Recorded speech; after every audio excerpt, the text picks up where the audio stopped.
bem-vindos a mais um webinário Natal Cidade Sustentável, Planejando a Cidade dos Sonhos. Esse é um seminário virtual realizado com o apoio da Fundação Verde Emer Daniel. Esse seminário estava planejado para ser presencial, mas devido ao coronavírus nós estamos realizando eles pela internet e estamos atingindo bem mais pessoas do que esperávamos. Esse é o quinto, de 10 seminários que realizamos e realizaremos todas as terças e quintas-feiras, sempre às 16 horas, aqui pelo Facebook e depois disponibilizados no YouTube. O objetivo dos seminários é tratar de temas importantes para a sustentabilidade da cidade de Natal, levando em consideração os Objetivos de Desenvolvimento Sustentável da Agenda 2030 das Nações Unidas. O nosso tema de hoje é saúde. Esse tema que tem relação intrínseca com todos os 17 Objetivos de Desenvolvimento Sustentável da Agenda 2030, O objetivo 3 é assegurar uma vida saudável e promover o bem-estar para todos em todas as idades. E eu gostaria de dar as boas-vindas ao nosso convidado de hoje, o professor e pesquisador Edivaldo Micali. Edivaldo, seja bem-vindo ao nosso webinário Natal Cidade Sustentável. Obrigado, Carlos Alberto, pelo convite. Tudo bem? E eu acredito que seja uma oportunidade importante para a gente discutir temas importantíssimos, que é o lugar que a gente habita, Se pudermos transformá-lo num ambiente mais agradável, num ambiente participativo, num ambiente democrático, igualitário, é tudo isso que nós precisamos. Perfeito. Me permita, Edivaldo, eu fazer sua apresentação. Edivaldo Antônio Micali é farmacêutico bioquímico pela Escola de Farmácia da Universidade Federal de Ouro Preto, em Minas Gerais. É especialista em farmácia homeopática pelo Instituto Homeopático François Lamasson, de Ribeirão Preto, São Paulo. Exerce a farmácia homeopática desde 1984. É ex-presidente da Associação Brasileira de Farmacêuticos Homeopatas. É mestre em Ensino da Saúde pelo Centro de Ensino de Saúde da UFRN, do CCS da UFRN. E é professor do curso de farmácia da UFRN, onde já coordenou o curso, acho que ainda coordena, professor? Não coordenei, não. Não mais, Não.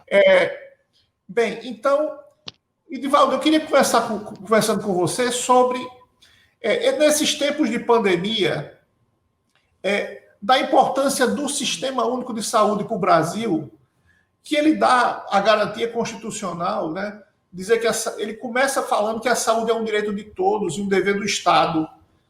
O Sistema Único de Saúde nos ajudou nesse período agora?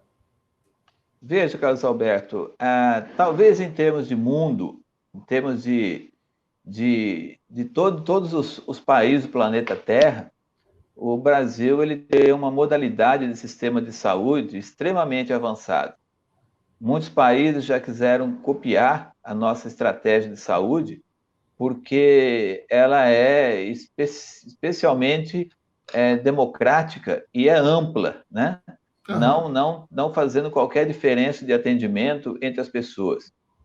E eu vou entrar em alguns detalhes mais, mas está a olhos vistos a importância do SUS e a importância que nós temos um sistema de saúde muito bem organizado, que só esse fato desse isolamento social, para que a gente diminua os casos de Covid, é um indicativo importante e que mostra que o nosso sistema de saúde ainda existem falhas, porque se a gente for saturar o sistema de saúde, ele não aguenta, ele é frágil.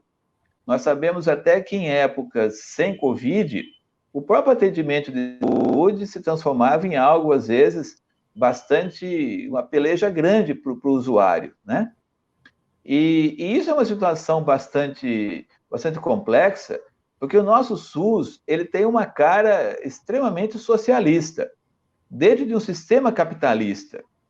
Então, quando nós chegamos numa política recente, em que o desmantelamento do SUS parecia-nos que era uma ordem do dia, e encontra uma pandemia, juntou uma economia fraca, com sistema de saúde já em pandarecos, e agora uma exigência grande desse sistema de saúde. Motivo, a dificuldade e o sofrimento do cidadão para ser atendido. onde em muitos lugares do Brasil nós encontramos até fila para um respirador, fila para uma UTI. Então, veja a fragilidade que o nosso sistema de saúde tem, ainda tem, né? Apesar desses avanços extremos, né? O nosso SUS tem uma dificuldade muito grande.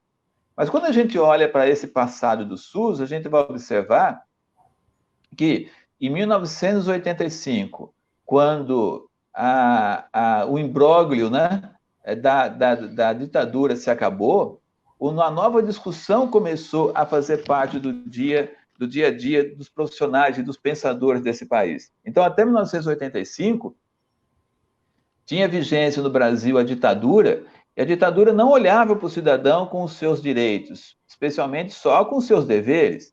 E não era direito do cidadão ele ser atendido, somente tinha direito aqueles que tinham carteira assinada, porque tinham o INPS. Exatamente. Né? Existia uma instituição, né? Mas depois que termina a ditadura, em 1986, houve a 8ª Conferência Nacional de Saúde, que criou esse olhar democrático, esse olhar inclusivo para a saúde. Né? É interessante você frisar isso, porque muita gente não conhece como se deu a criação do SUS no Brasil. A criação do SUS... Antigamente não existia essa universalização, né? Mas essas conferências, na verdade, a gente pensa que a conferência foi uma coisa curta, mas a conferência foi longa. E teve muito debate para a construção do sistema, né? Uma Conferência Nacional de Saúde, ela surge de discussões comunitárias, discussões municipais, discussões estaduais e chega numa conferência nacional, né? Mas o SUS, ele foi conquistado na unha, né? O SUS, ele foi conquistado no braço mesmo, né? Porque foi tirar o pão da boca do poder privado e colocar o SUS para funcionar. Então, logo depois de 1986, da 8ª Conferência Nacional de Saúde, em que aponta a nossa necessidade de termos um sistema único de saúde, que já era preconizado lá em 1986, surge a Constituição Federal, a nossa última de 1988, né? Que alguns antidemocráticos acham que nós temos que mudar a Constituição, né? Na verdade, nós temos que fazê-la funcionar, não mudar. E lá no artigo 196, diz claramente que o sistema de saúde do Brasil deve ser um sistema único. E esse sistema único de saúde, ele tem que ser exercido pelos 3 poderes, o municipal, o estadual e o federal, né? E o sistema de saúde, ele tem que ser um sistema que cuide da saúde de maneira especial da saúde em si, e também vinculado ao sistema econômico, porque não existe sistema de saúde forte se você não tem economia forte. E o inverso também é verdadeiro, né? Até porque o SUS se faz com dinheiro. E o dinheiro vem parte dos municípios, parte dos estados, e o que sobra é do governo federal. Se você não tem arrecadação, se você não tem economia rodando, você não tem verba. Se você não tem verba, você não tem serviço. Se não tem serviço, você tem um cidadão sofrendo. Perfeito. Ô, Edivaldo, as mortes per capita no Brasil são bem inferiores a países ricos, né, como Itália, Espanha, Inglaterra, né? Lá eles não têm um sistema desse. Então, na verdade, as pessoas... Em Nova York, por exemplo, as pessoas ficaram em casa com medo, porque não tinham acesso ao tratamento, com medo de pagar uma conta hospitalar absurda, porque a medicina privada é muito cara, e muita gente deixou de ir para o hospital e acabaram morrendo em casa.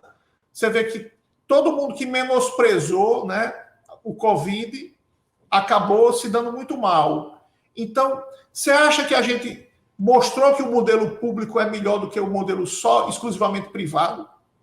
Olha, professor Carlos Alberto, eu não entro nessa questão porque o modelo público ele não concorre com o sistema privado em termos do serviço em si.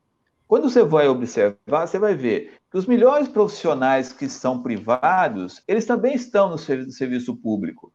Você vai ver, por exemplo, em Natal, nós temos inúmeros profissionais gabaritados que eles também atendem no serviço público e em suas clínicas particulares, né?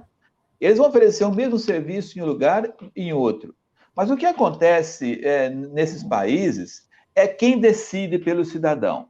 Nos países como os Estados Unidos, como boa parte da Europa, né, é a elite que decide como é que vai ser a saúde, que foi o contrário da 8ª Conferência Nacional de Saúde, que foi a classe média que foi brigar pela saúde, né? Então, depende de quem decide. Quando você tem a classe dominante que decide pela saúde, o cidadão vai ficar de maneira inferiorizada, não tenha dúvida nenhuma, né? E, obviamente, que quem financia o serviço privado de saúde são os altos salários que existem, né? Porque obviamente que saúde privada custa caro. Mas mostrou claramente nessa pandemia onde que estava o gargalo das questões de saúde, né? Porque o resultado dos hospitais de campanha, o resultado dos atendimentos públicos de saúde não deixaram nada a desejar em relação aos outros, né?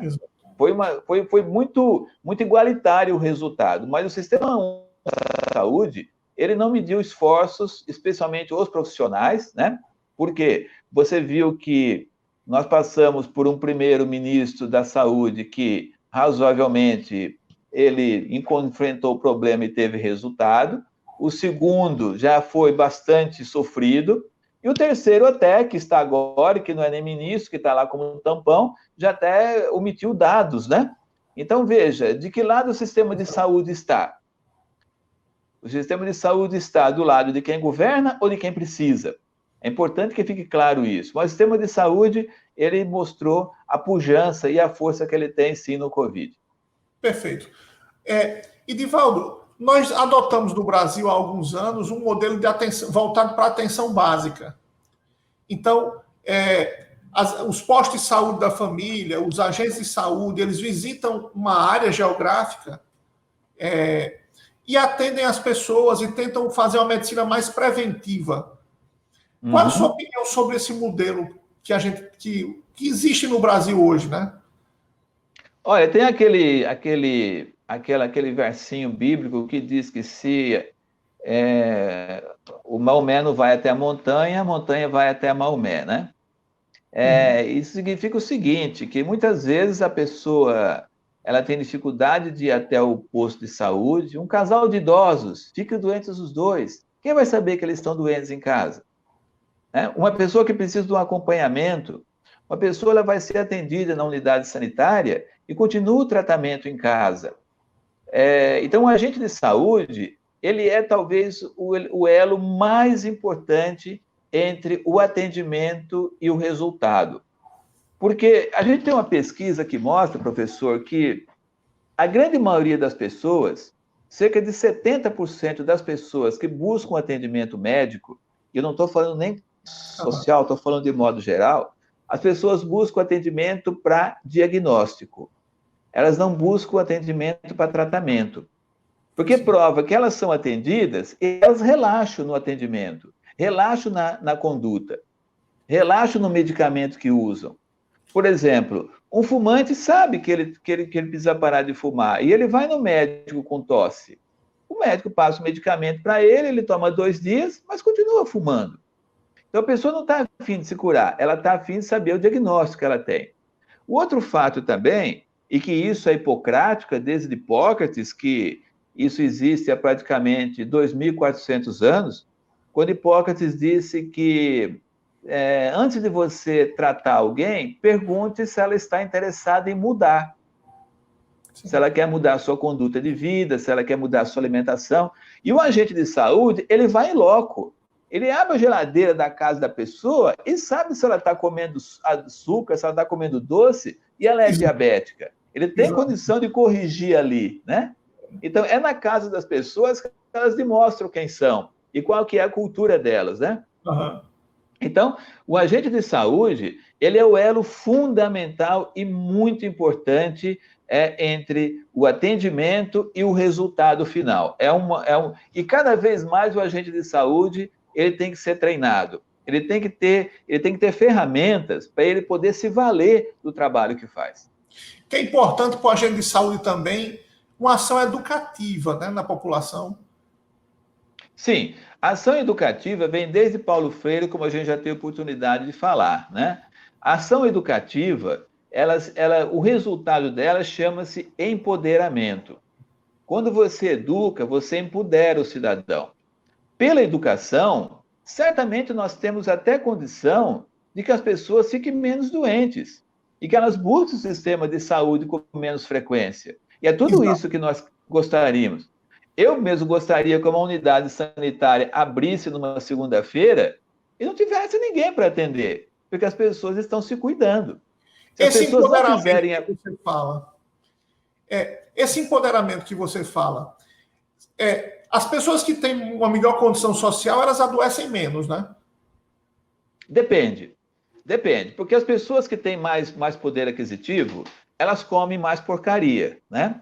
Elas Também. comem mais produto industrializado, né? Elas comem mais produtos processados. Já as pessoas que têm menor poder aquisitivo, ela come produto mais natural, né? Ela não tem tanto assim. Se bem que os produtos que fazem mal, eles são aqueles que você tem açúcar, sal e gordura. É o que não falta numa pizza, não falta num hambúrguer, né? E também são produtos relativamente baratos, né? Mas essa questão do cuidado com a saúde, ela não é tão diferente. A diferença que tem é que a classe que tem um poder aquisitivo maior, ela tem mais ferramenta para cuidar da doença que ela se provoca. E o mais humilde não.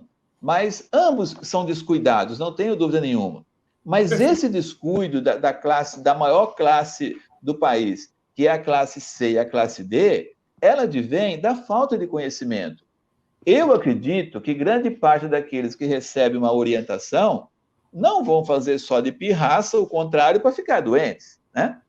E olha que interessante, veja o poder que uma criança tem de mudar os destinos da saúde de uma família. E quando você tem na instrução da criança que ela precisa ter cuidado, precisa ter um olhar mais cuidadoso para aquilo que pode adoecer, não somente a ela, mas também ela pode fazer uma revolução dentro de casa e também para si, né? Sim. Então, a educação, ela é revolucionária. A educação, ela tem esse empoderamento de fazer com que as pessoas, obviamente, elas tenham mais saúde. O que é que você achou da estratégia de hospital de campanha em comparação com a estratégia de ampliar a capacidade fixa dos hospitais regionais e da Liga contra o Câncer, por exemplo? Você Olha, professor, o coronavírus, a vinda dele, a gente acredita, e estamos apostando nisso, né, que ela é passageira, né? Ela é passageira porque, se a gente observar as viroses com as características do coronavírus, que já tivemos outras SARS, né, anteriormente, a gente vai observar que elas perderam a sua força. Elas diminuíram os casos a partir do momento que a população se transformou em pessoas mais resistentes. Então, você fazer um hospital enfincando estaca no chão, fazendo pilar concreto, para talvez daqui a pouco tempo você não precisar deles, um exemplo disso nós temos aí os monumentos que são os estádios de futebol, né? Pode pegar até um comparativo com alguns lugares, né? Nós temos aqui um estádio que virou um mausoléu ali, né? Então, nós deveríamos fazer isso pensando que a pandemia ela vai se esgotar com rapidez, né? Nesse caso, então, ampliar os hospitais existentes, hospitais físicos, duradouros, permanentes que existem, não seria uma boa estratégia, não. Porém, né, poderia ser um caso, né? Ele poderia ser utilizado em outra situação. Mas vejo que hoje, quando você fala assim, até do lado político, porque saúde e política estão muito envolvidas, né? Porque os gestores de saúde geralmente são políticos. Quando se fala assim, vamos construir um hospital novo, vamos construir um hospital em tal lugar, às vezes não precisamos mais de hospitais. Os hospitais que existem são suficientes. Porque o número de pessoas que estão mal de saúde não é muito grande. Nós precisamos de cuidar daquelas que têm problemas intermediários, que nas unidades de saúde, nas unidades básicas, quase que resolvemos. Um hospital, ele custa muito caro, professor. O que você gasta para montar um hospital, para ele começar a funcionar, você vai gastar por ano para ele manter ele funcionando. E aí o que acontece é isso. O político promete um hospital, ganha votos, ganha eleição, mas não consegue manter o hospital funcionando, porque custa muito caro. O custo de um hospital, de um único hospital, talvez um hospital para 100 leitos, você consegue fazer 20 unidades de saúde, que atendem a população numa grande quantidade, que você vai dar uma equidade maior de atendimento. O que é que você, quais são os seus, assim, o que é que você vê como uma boa gestão de saúde municipal? Olha, o que é que a prefeitura deveria fazer pelas pessoas? Assim, o que deve funcionar para uma cidade com uma boa gestão de saúde? Olha, o que nós notamos com o passar do tempo é que o sistema público de saúde ele foi contaminado pelo poder privado. E por quê? Como eu comentei no começo, nós temos um sistema de saúde que ele é socialista para funcionar dentro de um sistema capitalista. Exato. Então, é preciso que os gestores de saúde que eles tenham essa noção importante do direito do cidadão e do direito gratuito de atendimento. Uhum. A gente focar no atendimento de pessoas doentes é furada, professor. Porque nós não vamos resolver nunca o problema da doença. Nós temos que focar na saúde. Não temos que focar na doença. Não estou dizendo que não temos que pensar na doença. Mas nós temos que pensar na saúde. Quando a doença acontece, só tem um caminho, cuidar dela. Mas quando nós pensamos em saúde, nós temos que focar a saúde em vários aspectos. A saúde emocional, a saúde financeira, o desenvolvimento econômico. Então, quando o gestor não é realmente capacitado para poder trabalhar nisso, ele só pensa em atender alguém e colocar medicamento à disposição. Porém, a gestão de saúde, ela tem que ser multiprofissional. Ela tem que ser envolvida com a cidadania, com a justiça, com a educação, com a economia, para que ela realmente tenha o seu funcionamento correto. Né? Uhum. Então, quando eu olho assim, quando você me fala assim, o que é que precisa para o sistema funcionar? Ele tem que ter equilíbrio com todos os setores. Não adianta falar assim, estamos com Covid na praça, então a batata quente está na mão do gestor de saúde. Não, está na mão de todo mundo. Todo mundo tem que se dar as mãos. Nós temos que resolver de maneira participativa. Então, eu vejo que o gestor de saúde, ele tem primeiro que se dar conta de que o sistema de saúde nosso ele é bem socialista e ele tem que ter essa visão. Não adianta ele ser capitalista porque ele vai cada dia negar mais atendimento às pessoas. Uma cidade que tenha mais parques públicos, mais praças, mais quadras esportivas, que tenha seu ambiente comunitário mais saudável, isso melhoraria a saúde pública? Olha, professor Carlos Alberto, não tem como negar isso, né? Porque o descanso, o equilíbrio, né? Rarefazer as ideias, descansar, exato, é uma coisa fenomenal. Assim, por que você acha que, segundo a tradição bíblica diz, que Deus trabalhou vários dias e descansou no sétimo dia? Por quê? Porque ele precisava relaxar, né? Afinal de contas, né? O nosso sistema de vida, nós precisamos relaxar. Parece que tudo foi bem arquitetado para a existência humana, porque a gente trabalha de dia e descansa à noite. Sem esse descanso chamado sono, a gente não teria como produzir novamente no dia seguinte. Então, sem contar também, professor, que uma praça, um lugar público, é um exercício de convivência humana.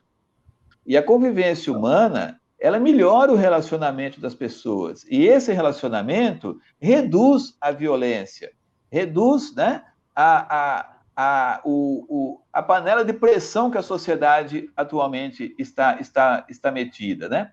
Além de você ter essas atividades de uma praça, você tem que ter a praça adaptada para que as pessoas se sintam bem. Quando eu olho, até um tempo atrás, quando eu olho praças de Natal, eu vejo uma judiação, sabe? É mato, são pessoas que usam praça como lugar para estacionar um carro, lugar praça para ser um lugar de refúgio até de pessoas que com certa delinquência, né? Então, e não me parece que a população dos bairros estão preocupados com isso, senão poderiam até fazer um mutirão e transformar o espaço público num espaço de convivência. Mas não tenha dúvida, é uma estratégia de primeira ordem esse espaço de convivência, inclusive para trazer melhoria na saúde das pessoas. Saúde, para você, não é só médico, né? Você acha que o atendimento à saúde pública e ao cidadão tem que ser um atendimento que envolva vários profissionais. Como é que funciona? Eu diria até assim, você falou que na saúde não é só médico, saúde é também o médico, né? É muito mais simpático a gente colocar dessa forma. Saúde é também o médico, né? Nós temos 14 profissionais de saúde e todos têm o seu espaço. Eu não consigo ver uma atividade diminuída entre um farmacêutico, entre um nutricionista, entre um psicólogo, quando comparado à ação da medicina, né? Mas também vejo a medicina, a farmácia, a psicologia ainda despreparada para poder atender de maneira ampla o cidadão. Nós precisamos avançar muito nessa formação dos profissionais quando a gente toca num atendimento mais amplo, né? Porque não é só passar o medicamento, não é só passar uma dieta, não é só ter um atendimento psicológico, tem que ter toda uma gama de atividades e de participação dos profissionais. Então, cada vez... Você vê, professor Alberto, uma coisa que é falha. O sistema de saúde, as unidades sanitárias, elas são planejadas em equipes. São equipes de saúde formadas por vários profissionais juntos, né? E na nossa formação universitária, quer dizer, de onde os profissionais vêm, nós estudamos separados. Você não tem médico tendo aula com psicólogo, junto com enfermeiro, junto com nutricionista, junto com farmacêutico. Cada um se forma na sua casinha. Depois, quando eles vão trabalhar, e aí vão dizer assim, mas o SUS trabalha em equipe. Mas eles não sabem trabalhar em equipe. Ainda assim, lá dentro do Sistema Único de Saúde, eles passam a atuar de maneira solitária, sem lembrar que tem o outro. E no topo, professor, no topo de todas as diretrizes curriculares profissionais de saúde, está escrito na primeira linha que o modelo de formação do profissional de saúde está baseado no SUS. E o SUS funciona em equipes. E nós não nos formamos em equipes, né? Talvez essa é uma correção importante que deve ser feita pelo sistema de saúde, o sistema de formação em saúde, que é mais treinar. Nós temos uma disciplina na UFRN que se chama SACI, Saúde e Cidadania, onde os alunos, eles atuam juntos, mas é uma única disciplina que acontece no primeiro semestre. Depois, esquecem de trabalhar juntos. Oi, Edivaldo, quais são os efeitos indiretos assim que o coronavírus está provocando na sociedade?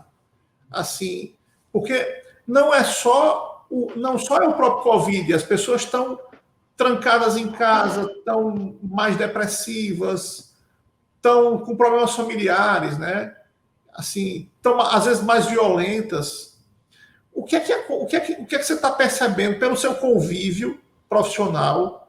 O que é que você tem visto nas pessoas de março para cá, vamos dizer assim, né? Nós estamos com 90 dias aí de isolamento social. Olha, professor, quando eu olho, pegando um gancho que eu me lembrei agora, quando eu olho para a minha família, que é uma família italiana, os hábitos que eu tenho hoje, os hábitos que as pessoas mais novas da minha família têm, são os hábitos dos meus bisavós. Veja, então, como que um hábito familiar, ele se perdura por várias gerações. E nós tivemos que mudar hábitos praticamente em 3, 4 meses. Veja que dureza que foi, né? Você demora, às vezes, 1, 2 séculos para mudar um hábito, que hábito é questão cultural, né? E nós somos obrigados a mudar o hábito do dia a dia forçosamente. Então, a primeira coisa que mudou com esse coronavírus foi o hábito das pessoas. Talvez a gente vai, daqui uns 4, 5 meses, imaginar que nós praticar um hábito novo, que é entender que não precisamos de tanto shopping, não precisamos todo final de semana no shopping. Talvez vamos ver que nós não precisamos mais ir no estádio de futebol para assistir uma partida, a gente assiste pela televisão. Então, quantos e quantos hábitos, né? As pessoas vão deixar de ir na igreja e vão assistir a missa, o culto, através da internet, né? Esses hábitos mudaram muito. O hábito, inclusive, talvez você não precisa comprar roupa sempre, usa os que tem em casa, né? Ninguém foi comprar roupa, ninguém foi comprar sapato. Então, veja que esses hábitos mudaram muito. E esses hábitos vieram para serem melhores. E os hábitos de saúde mudaram muito. Então, eu penso, professor, que um gestor de saúde tem que pegar esse link, tem que pegar esse gancho. Porque, como eu lido com medicamento e lido com pessoas, eu comecei a ver que as pessoas se deram conta de que estão obesas, de que não estavam tomando vitamina C, que não estavam comendo direito, que estavam comendo produtos não adequados, que as pessoas que estavam sedentárias resolveram fazer atividade física na sala de casa. Isso porque viram que tudo isso que elas tinham é predileção pelo coronavírus. Então, veja que essas mudanças de hábito de saúde, elas já estão no novo imaginário.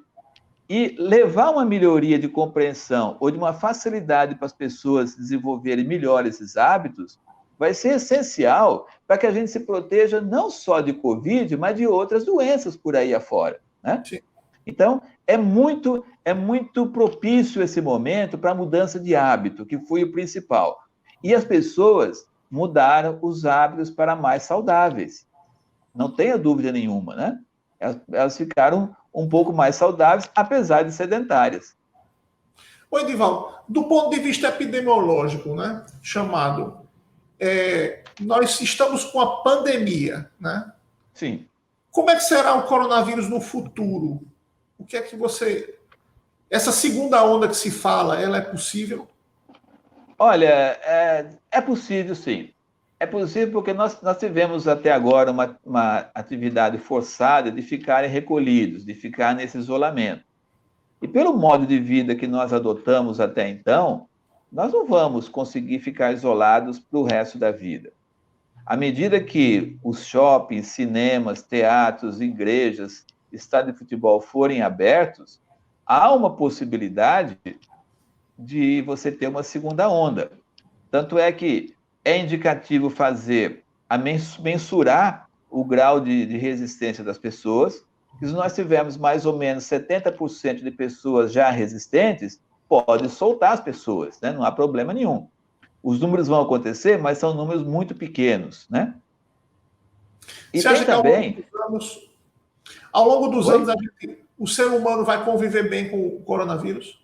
Ele vai conviver. Veja, gripe comum, né? Gripe comum, essa gripe que a gente toma uma chuva, toma um vento, ou sei lá, faz uma extravagância qualquer, fica gripado. Por dia no Brasil, professor, morrem em torno de 400 a 500 pessoas de gripe.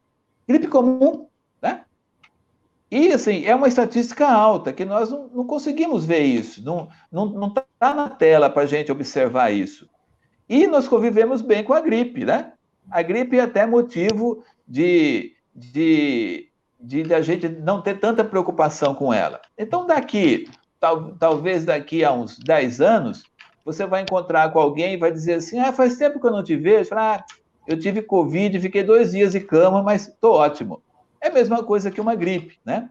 Então, a força viral, certamente, se é como nós entendemos as doenças virais, né? Ela tende a perder essa força e nós podemos, sim, conviver de uma maneira bastante harmônica com isso, se protegendo, não tenho dúvida nenhuma. Mas que ela vai continuar provocando alguns estragos, não tenho dúvida nenhuma, né?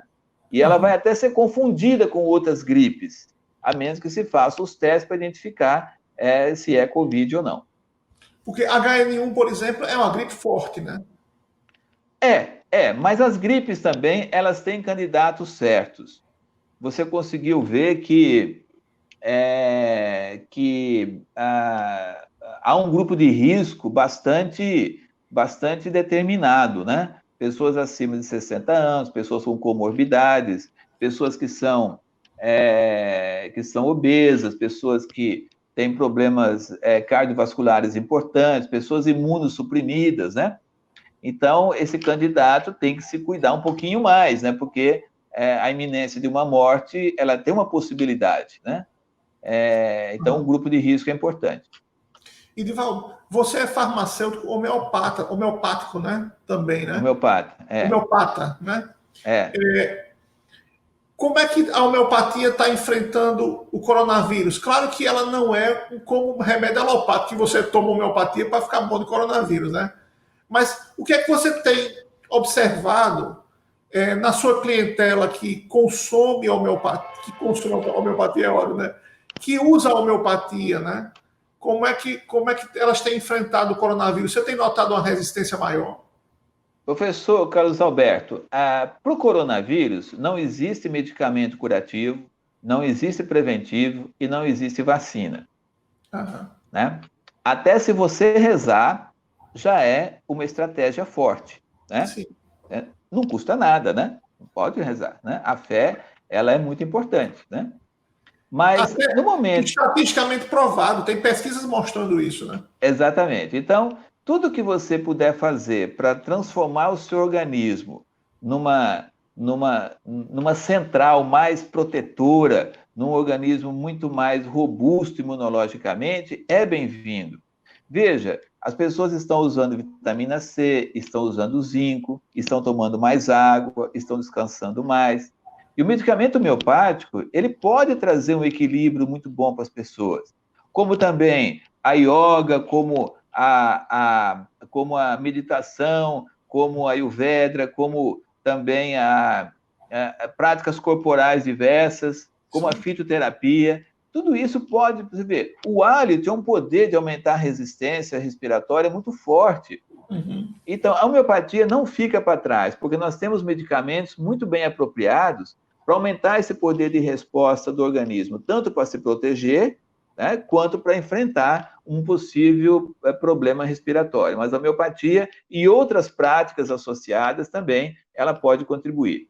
Só um detalhe também é que a gente imagina quando fala assim, mas a homeopatia não vai servir, fitoterapia não, essa outra coisa não dá certo, mas quando o sistema de saúde ou quando os profissionais de saúde se derem conta de que, isoladamente, a gente tem menos resultado do que quando a gente agrega tudo isso, a gente vai notar que fazer saúde vai ser uma coisa mais simples. Veja, você tem uma pessoa hipertensa, então não adianta só dar um medicamento para baixar a pressão dela. Se ela for uma pilha de nervos e ela puder fazer uma meditação todas as manhãs, Sim. Ela vai ficar mais calma e a resposta do medicamento vai ser melhor. A mesma coisa é um medicamento homeopático, ele pode contribuir muito bem para isso. Uhum. Como é que a homeopatia pode ser usada na saúde pública? Olha, professor, nós temos dos mais de 8.000 municípios do país, praticamente 1.200 municípios, eles já têm uma política de homeopatia e de outras práticas integrativas. Um exemplo disso é Natal, né? O Estado, desde 2006, a portaria 961, que instituiu as práticas integrativas e complementares no país, em que está a homeopatia, está a fisioterapia, está a acupuntura. Depois, em 2011, ela foi aprovada no estado do Rio Grande do Norte, e 2017, no município de Natal. Então, a aprovação já existe entre nós no meio estadual e no meio municipal de Natal. O que nós não temos é a implementação. É isso no que eu ia perguntar. No caso da homeopatia, nisso, né? no caso da homeopatia que você mencionou, você tem que abrir concursos para médicos homeopatas e você tem que ter o medicamento homeopático para ser distribuído para as pessoas. E no formato do medicamento, é interessante que o município poderia ter um centro de referência de homeopatia, em que quem quer fazer uma consulta homeopática se dirige para lá. E lá mesmo ele pega o medicamento que poderia ser preparado lá. Porque o modelo do medicamento homeopático no Brasil não é do medicamento industrializado, e sim do medicamento manipulado. Então, Natal já tem toda uma estrutura legal para a implantação de práticas integrativas e, no caso da homeopatia, também. Basta ser implementado, que acredito que é um passo agora o mais difícil, né? Aprovar uma lei é mais simples, agora implementar é um pouco mais difícil. Mas eu não falei que é impossível, só falei que é difícil. Se torna possível a partir do momento que uma gestão ela adota isso como estratégia. Isso representaria uma economia para a prefeitura absurda, né? Sim, professor. Quando a gente olha a amplitude que a homeopatia tem, a gente pode baratear muito a preparação do medicamento. Como a estrutura pública já tem o espaço físico, não precisa pagar aluguel, ela já tem os profissionais, ela já tem uma estrutura, já tem uma rede, ela já tem uma logística própria dela, o custo do medicamento fica muito baixo. Não só do medicamento homeopático, mas também de medicamentos fitoterápicos. Uma estratégia que o município pode usar é a estratégia de hortas medicinais, que nos bairros podem ser desenvolvidos hortas medicinais com orientação dos agentes de saúde para as pessoas utilizarem, né? Um chá de erva doce, de camomila, utilizar um produto para que possa melhorar os seus males ainda dentro de casa, uma farmácia viva, que a partir dela podem gerar medicamentos. Eu tenho dados, né, da farmácia viva do Ceará, que enquanto um frasco de xarope, produto indicado numa tosse brônquica, numa asma, um frasco de xarope que você pagaria em torno de 5 a 30 reais, para o sistema público, porque ele não paga determinadas coisas, né, porque ele já tem a logística dele, não sairia mais do que 3 a 4 reais. Puxa, então isso é um projeto que podia envolver... bem reduzido. Com a homeopatia, não é diferente também. Podia envolver também as escolas públicas municipais nessas hortas comunitárias. Podia envolver...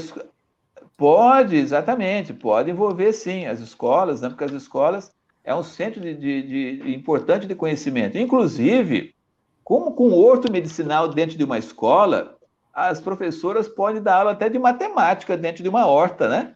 Pode dar aula de ciências, né? Aula prática, inclusive, né?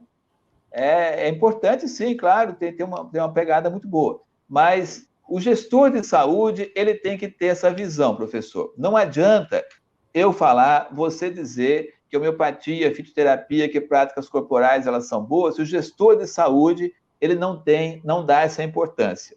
Então, ele tem que realmente saber que é direito do cidadão utilizar essas práticas e, uma vez estando na lei, ela deveria ser ofertada. Mas a decisão tem que ser do prefeito, né? É uma política da prefeitura, né? Eu acho que a decisão mesmo, ela parte do eleitor escolher um gestor de saúde que possa falar a linguagem dele. Por que as pessoas não exigem outras técnicas de tratamento? Porque elas não são instruídas que essas técnicas existem. Elas nem lembram que existem outras formas de cuidar da saúde. Talvez as pessoas, elas querem que elas não fiquem no corredor de um hospital, mas elas querem ser atendidas, independe da técnica que for usada. Mas eu acho que essa possibilidade das novas práticas estarem disponíveis, ela começa pelo voto. No momento em que o voto é dado para aquele que defende a prática, o cidadão vai cobrar isso depois. Mas, para mim, começa exatamente ali. Começa com o vereador apresentando uma proposta, que vira um projeto de lei, que é votado como lei, e que aí vai para a mão do prefeito poder abonar essa lei, né? Poder realmente transformá-la numa lei válida. Então, não penso que simplesmente parte do prefeito, não. Eu acho que é a força popular A força que tem popular. esse poder de transformar a força popular, sem dúvida alguma. Para mim é por aí. Perfeito.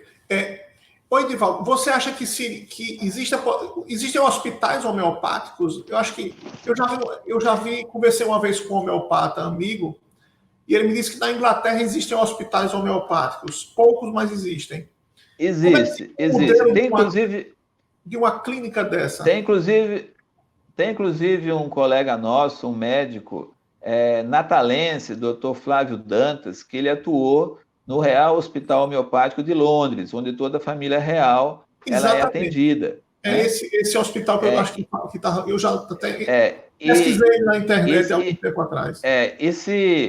e para o inglês, aquilo que é bom para a família real é bom para o cidadão inglês também, né? Então, o cidadão inglês respeita isso. No Brasil, os hospitais homeopáticos, eles não vingaram, assim, não teve uma procura grande. Nós temos um hospital homeopático importante em Goiás, mas distribuídos pelo Brasil, não. Nós não temos esse tipo de estrutura, não. Até por conta que ele depende de uma demanda de profissionais, né? Mas nós não temos esses hospitais, não. A princípio, eu penso que nós não precisaríamos de um hospital homeopático, nós precisaríamos, sim, da homeopatia disponível nas unidades sanitárias. Não precisamos ir para o topo, nós poderíamos começar por baixo. Vai começar a tratar pessoas que chegam com gripe, com resfriado, com tosse, com diarreia, com dor de cabeça, com enxaqueca, com tensão pré-menstrual, com cólica, pessoas que chegam com reumatismo, pessoas que chegam com conjuntivite, pessoas que chegam com alergia, com asma, com eczema. Essas pessoas que deveriam ser tratadas a princípio. Por quê? Porque é o grosso, vamos dizer assim, é o maior número de pessoas para ser atendidas. As pessoas muito doentes, elas estão em hospitais sendo cuidadas. As pessoas com grau médio a moderado a simples, elas vão para a atenção primária. E é lá que nós poderíamos fazer da homeopatia uma grande estratégia de saúde. E detalhe ainda, professor, a homeopatia, ela é uma técnica, ela é uma terapêutica que ela não gera novos pacientes, ou seja, ela não tem efeito colateral para gerar novos pacientes, novos, Exatamente. novos, novos doentes, né? Porque a gente sabe que existem tratamentos que são agressivos, né? Que obviamente vão trazer novas formas de cuidar desse paciente. A homeopatia, então, ela é muito simples, muito importante nessa parte. Ô, Edivaldo, nós temos uma coisa endêmica, né, de dengue, zika e chikungunya, praticamente, né? Sim. Como é que a homeopatia está em relação a essas três doenças? Olha, são três doenças características como viroses, né? E há medicamentos, há cidades como Macaé, no Rio de Janeiro, que utilizou homeopatia em massa, com resultados surpreendentes. Tem tantas outras cidades do Mato Grosso, cidade do interior de São Paulo, que também utilizaram. Mas eu não olho isso, professor, como uma atitude isolada como da homeopatia. Eu acho que o poder público ele tem que se valer de todas as técnicas que ele possui. E dengue, nós não temos uma prevenção de dengue. Qual seria a prevenção de dengue? É você não ter água parada, você se cuidar com relação a isso, se alimentar bem, mas não é um medicamento que você possa usar para você não ter. Também não tem medicamento para dengue. Dengue são tratamentos sintomáticos. E é ali que a miopatia ou outras práticas de saúde, elas ajudam muito, porque elas são complementares. Elas ajudam nesse processo todo. Então, você tem a pessoa com dengue. Se é a primeira dengue, e é possível, pela classificação médica dela ser cuidada, nós vamos tratar de sintomas dela, que é a dor de cabeça, as dores articulares, a febre que ela tem, nós vamos tratar do cansaço que ela tem também. E certamente com a homeopatia é prato cheio para a gente ter bons resultados para isso. A gente trata maravilhosamente bem. O que falta realmente é o poder público se engajar nesse processo, né? Mas as três, né? Eu tenho até um trabalho de conclusão do curso de um aluno nosso lá do curso de farmácia, que ele trabalhou com essas arboviroses, E foi fantástico encontrar medicamentos para essa área. Eles existem, sim. Perfeito. E, Divaldo, eu queria lhe agradecer por ter participado do nosso seminário. Foi muito enriquecedor, tá? Vai ficar disponível no site da Fundação Verde Herbert Daniel, no YouTube, também no Facebook. Foi um prazer tê-lo conosco. Muito obrigado pela sua vida aqui. Eu também agradeço. Sempre quando a gente fala do SUS, é sempre uma referência fantástica, né? E é também um desafio, porque você cuidar de mais de 210 milhões de pessoas através de um sistema único e gratuito de saúde é um desafio enorme. Mas se torna muito desafio quando nós encontramos ainda uma gestão de saúde, especialmente na esfera federal, que em vez de ampliar direitos, né, procura, né, retirar os direitos. Sim. E quando nós ampliamos direitos, nós facilitamos a vida das pessoas, transformamos muitas vezes a dor em felicidade, e é isso que nós precisamos. Exatamente. Então, muito obrigado. Muito obrigado. Eu quero agradecer mais uma Obrigado. vez. Estamos à disposição. E agradecer também a todos vocês que nos assistiram hoje no webinário. E voltamos na próxima quinta-feira, às 16 horas, com mais uma edição do Seminário Natal Cidade Sustentável. Obrigado.